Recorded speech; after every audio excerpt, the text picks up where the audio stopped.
জমিনের মধ্যে যেই নামাজ আমরা পড়ি,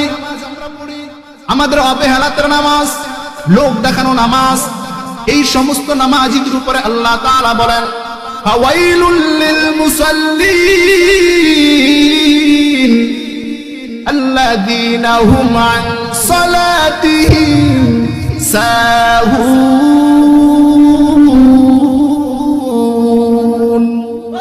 আল্লাহ পাক রব্বুল আলামিন বলেন ওই সমস্ত নামাজীদের জন্য ওয়াইল নামক জাহান্নাম, যারা নামাজ ঠিকই পড়েছে কিন্তু নামাজটা আল্লাহর জন্য হয় নাই, তেলাওয়াত করেছে কিন্তু তেলাওয়াতটা আল্লাহর জন্য হয় নাই, জিকির করেছে কিন্তু জিকিরটা আল্লাহর জন্য হয় নাই, দান করেছে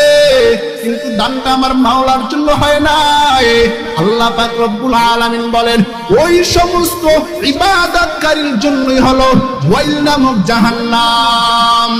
এই দুনিয়ার ইমানদার মুসলমান, এই জন্য মনে রাখতে হবে বান্দা তুমি যা কিছু করো না করো সব যদি মালিকের রাজি খুশির জন্য হয়, বান্দা আল্লাহ বলেন আমল অল্প হবে, আর আমলটা যদি ছোট হয়, সেটা যদি প্রতিনিয়ত হয়, এই আমলের দাম আল্লাহর কাছে অনেক বেশি হয়ে যাবে।